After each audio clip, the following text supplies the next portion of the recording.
Hello, chère communauté du grand changement. Nous sommes ravis de vous retrouver encore une fois et de nouveau avec notre chère Sylvie Roucoulès. Bonsoir Sylvie, comment tu vas? Ça va, Sana, je te remercie et bonsoir à tout le monde. Bonsoir, on est ravis de vous retrouver sur ce petit temps, je dis petit temps parce qu'on va basculer sur l'atelier, ce petit temps public pour permettre à toute la communauté, hein, les presque maintenant 45 000 abonnés LGC, de pouvoir, sur les différents canaux sur lesquels vous nous suivez, de pouvoir accéder eh bien, à cette expérience de numérologie créative qui maintenant depuis décembre, hein, où tu es sur la chaîne et tu proposes des ateliers enrichissants, et maintenant on ouvre cette formation à une école de numérologie, on peut l'appeler comme ça, et Oui, tu formes donc des nouveaux étudiants qui sont là déjà présents et j'aimerais les mettre à l'honneur si tu veux bien. Nous avons bien sûr. Nelly qui est déjà prête. Bonsoir Bonsoir à tous. Nelly, Natacha, bonsoir à bonsoir tous. Natacha, Karine, bonsoir Irak, Karine, yeah, Cécile, Cécile, François, bonsoir. et ouais, François.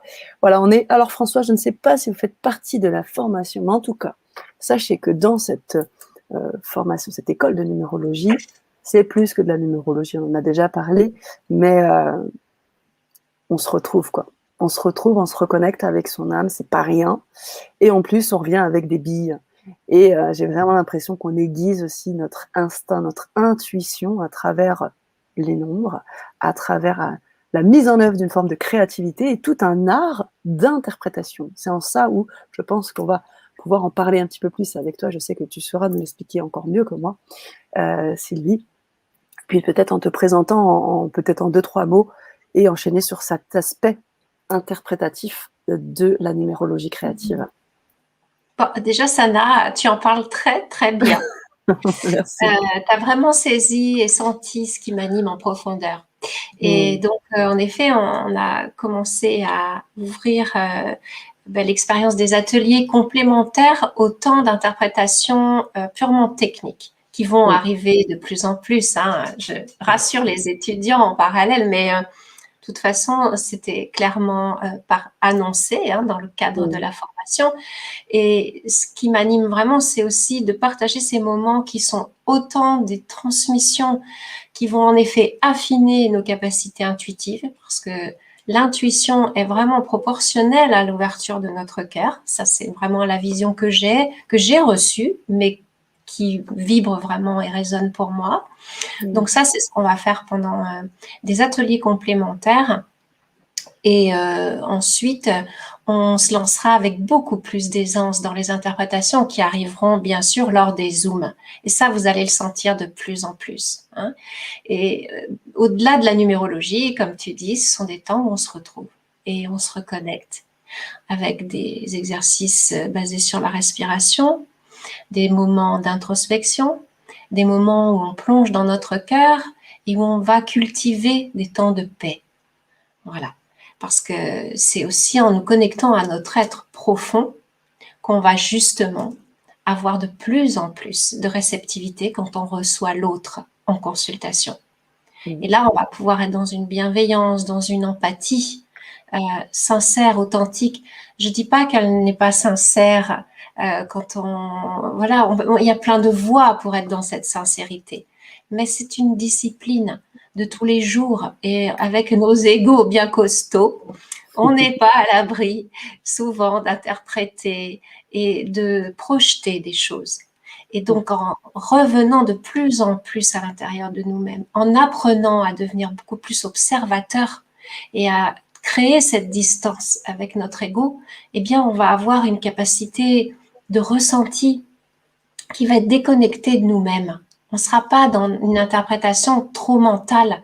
Et plus on va progresser dans ce sens, plus on va se connecter à cette intelligence du cœur qui, là, ensuite prend le relais et nous guide.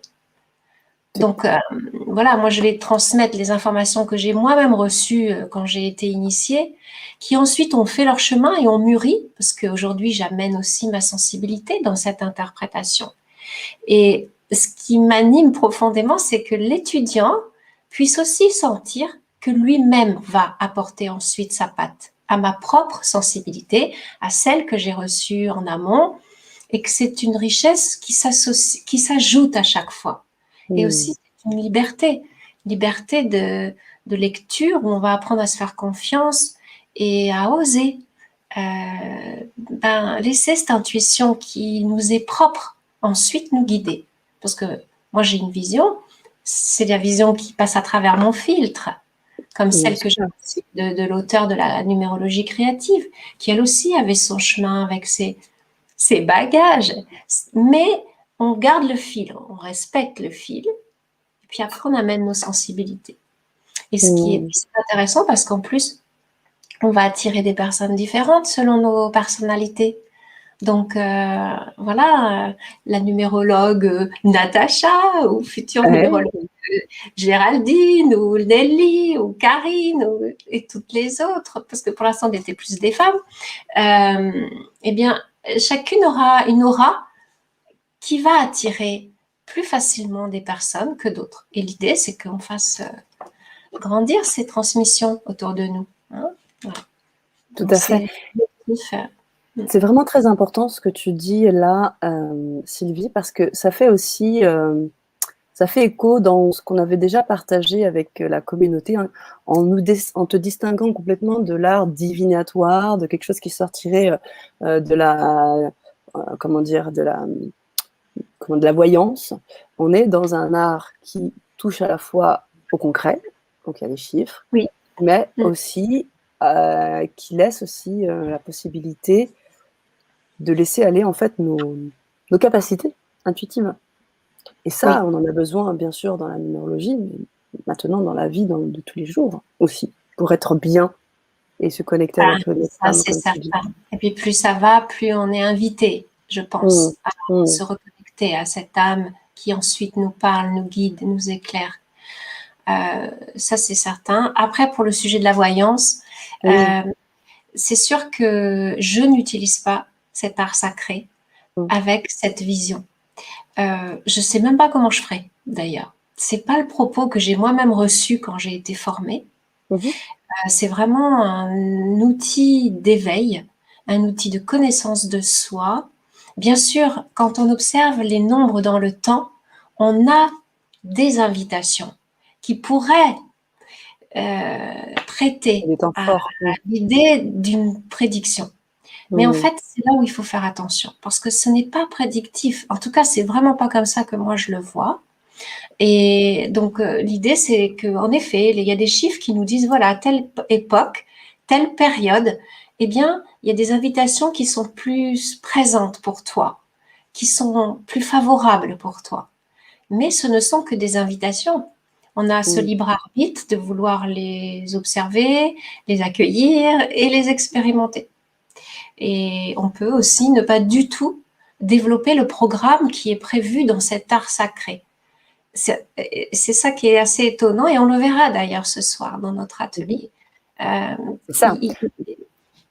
Oui, il y a des... Oui, on va vraiment rentrer dans les nombres là ce soir. Yes, on reste dans le domaine énergétique, mais on rentre dans l'histoire du nombre ce soir. Super. Et donc on verra voilà tous ces petits détails qui vont faire l'objet de cet atelier de ce soir. Il y a on peut par exemple en tant que consultant, j'ai eu l'exemple dernièrement avec une de mes élèves qui voulait analyser l'étude de quelqu'un, et puis finalement elle se demandait ce que ça pouvait bien apporter à cette personne. Et en effet, ça n'apportait pas grand-chose. Parce que la personne n'était pas en train d'ouvrir cette boîte magique pour pouvoir cheminer. C'était pas le moment. Le programme n'était pas mis en route. Donc, quelque part, son observation restait fade.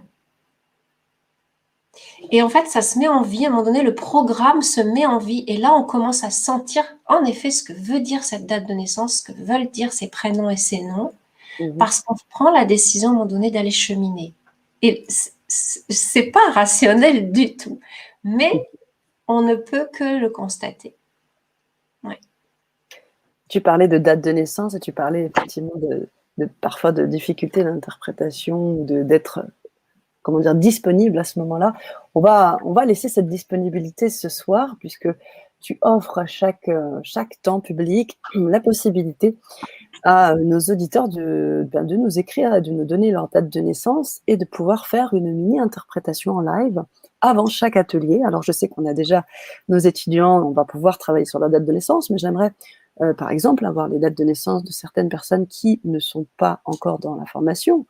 Je vois là parmi nous, nous avons François, peut-être Yoga Isabelle Grange, je crois qu'il fait peut-être partie de la formation, je crois bien, Céline, voilà, Maud également, vous pouvez nous donner vos dates de naissance. On va prendre la première, hein, tout simplement, parce que juste après, on va commencer l'atelier. Les étudiants sont prêtes, et on va basculer sur le lien privé, et on va bien évidemment vous inviter à nous suivre sur cette belle formation certifiante. C'est en ça, tu parlais d'autonomie, ça m'a aussi fait penser au fait que eh bien, on acquiert cette autonomie grâce aussi à un appui de ton côté, puisque tu certifies à la fin de la formation, tu es en capacité de certifier les numérologues qui pourront ensuite donc, faire Tout à fait. leurs Si la interprétations. personne souhaite en effet avoir cette continuité pour valider son travail et sentir une main un peu qui la tient le temps qu'elle passe dans ce rôle de consultant. Parce que je vais à ce moment-là être là pour la préparer, la lancer sur. On va préparer les études ensemble et puis on va vivre des moments où je la mettrai en situation de consultant. Et là, je pourrais vraiment lui valider. Ah, bien sûr, hein, c'est ce que je disais la dernière fois, c'est mon regard avec ses limites, mais ça sera quand même une reconnaissance pour la personne et un feu vert qui peut vraiment être favorable et soutenir dans le fait de démarrer cette activité. Merci Sylvie. Alors sans plus tarder, on va prendre les dates de naissance. Alors j'ai pris la première de Véronique Fournier. Bonsoir Véronique, qui nous donne sa date de naissance.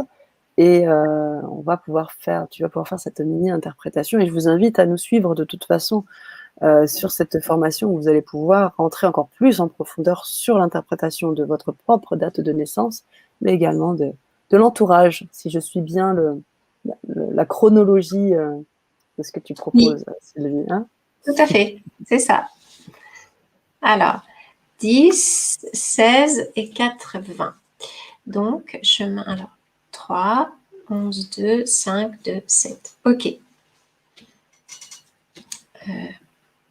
Année 1. Alors, Véronique. Véronique, c'est une année 1 pour toi. C'est un moment particulier et c'est intéressant de le savoir parce que c'est un début de cycle. Et un début de cycle invite à oser mettre en avant de nouvelles actions.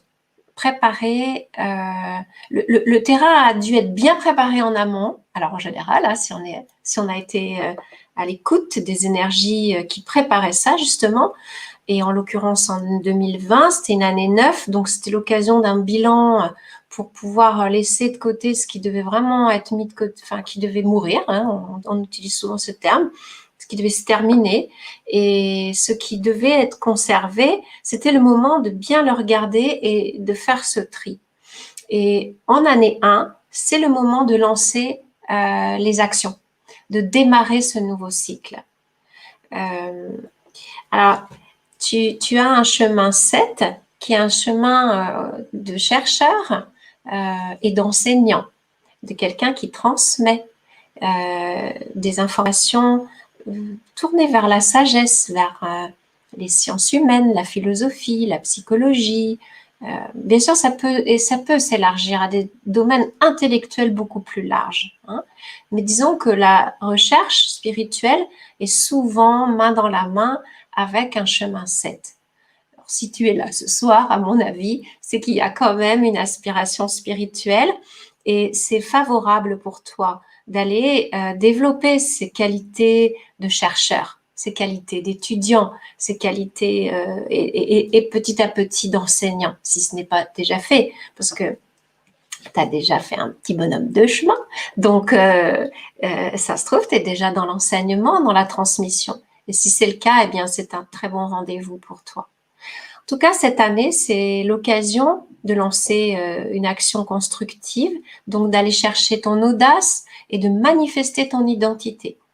Et ce qui te caractérise dans ce jour de naissance, qui est le 12, c'est une vibration qui t'invite à laisser jaillir ta parole, ta créativité, ta communication. Il y a de la joie dans l'air, mais il faut que cette joie, elle peut vraiment vibrer en toi à partir du moment où tu as fait la démarche de reconnaître tes qualités, tes talents. Et c'est la plus grande difficulté dans une date de naissance qui démarre en 3. C'est de te reconnaître. Ce mot, reconnaître, c'est quelque chose en général qui va vibrer pour quelqu'un qui démarre en 12. C'est 12, mais ça correspond à 3. Voilà. Et il y a pas mal de sensibilité, en tout cas dans ton panorama, une capacité d'intuition certaine et de douceur à mettre au service de cet enseignement. Hein? Voilà ce que je pourrais dire dans un premier temps. Qu'est-ce qu'il y a comme... alors, si je fais juste une observation de cette période, eh bien, dans cette période, c'est important que tu sois patiente, persévérante pour aller au bout des choses. C'est quelque chose qui est bon pour toi d'expérimenter cette énergie 4, c'est-à-dire une énergie qui te demande d'être mature dans tes projets, d'aller au bout, pour que ça devienne concret, que ça se manifeste sur la terre et que ça devienne palpable. Hein? Et donc, c'est aussi l'occasion pour toi de bien nettoyer toute ton histoire transgénérationnelle. Voilà. Cette stabilité, elle vient aussi de la propreté, entre guillemets, de tes fondations. Et il y a un nombre qui me dit de te dire, alors c'est pas de la prédiction, c'est une invitation qui me dit de te dire,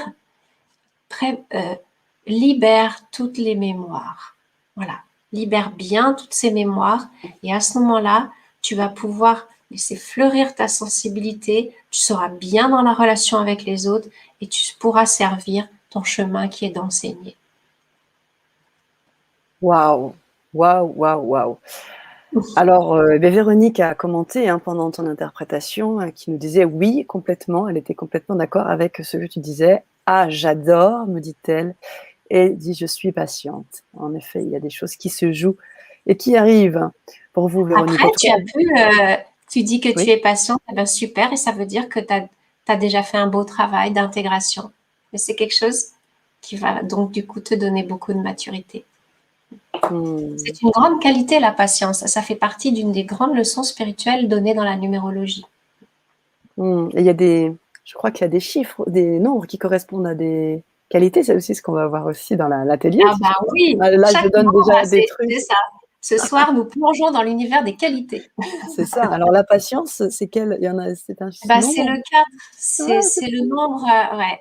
C'est vraiment le nom de la persévérance, de la patience, de la maturité, qui accepte la notion du temps, qui sait que c'est étape par étape qu'on peut y arriver. Et ça demande parfois un sacré travail sur soi. Et on y arrive aussi parce qu'on va sentir une sécurité en soi. C'est des valeurs vraiment qui correspondent aux 4. Toute cette patience, cette capacité de construction, c'est aussi elle qui amène de la sécurité intérieure. Et voilà. Et cette sécurité intérieure, eh ben, plus on a nettoyé nos mémoires, plus on y va, plus on peut s'abandonner à cette énergie-là. Merci beaucoup, Sylvie. On incarne sur Terre ce qui nous anime. Merci. Tant mieux, Véronique, si ça t'a parlé, si ça résonne. Alors, on a des questions des étudiantes qui nous disent « Je ne comprends pas le 4 ». On va rentrer, je pense, plus dans les détails dans l'atelier. On va pas tarder à basculer là maintenant. Je vous invite, Véronique et toutes les autres, à nous rejoindre sur cette formation en numérologie, ou plus qu'une formation, hein, tu le disais, c'est vraiment un processus. Oui. Et je pense que des personnes comme Véronique et d'autres sont certainement dans une étape qui permettrait de faire une bascule avec cette formation qui est certifiante, qui se fait à votre rythme, etc. Vous aurez toutes les informations dans le lien en bas. On vous invite vraiment à nous suivre et à nous écrire si vous avez des questions et à nous suivre sur cette formation. Voilà, je vous remercie. Voilà, je vous remercie. Je suis dans la joie et en travail. Super. Voilà pour Véronique. Et c'est pas un super beau message. Mais c'est Voilà. vrai, Sana, je veux juste ajouter quelque chose à ce que tu disais. Hein. Oui. Oui. On n'est pas forcément dans l'idée de devenir numérologue en faisant cette formation. Ça peut être aussi un temps d'introspection, de processus intérieur, et puis pouvoir connaître cet art qui peut tellement nous servir même au sein de nos vies privées, de nos familles. Complètement. Merci. Eh bien, écoutez, nous, on va commencer. On a déjà des questions des étudiants. On va les prendre tranquillement. Et puis, on vous invite à nous rejoindre. Tout simplement. Belle soirée, en tout cas. Nous, on continue. Les personnes qui se sont déjà connectées sur le lien privé, vous ne bougez pas. Et encore merci pour cette interprétation, Sylvie. Avec plaisir, Sana. Bonsoir à tous.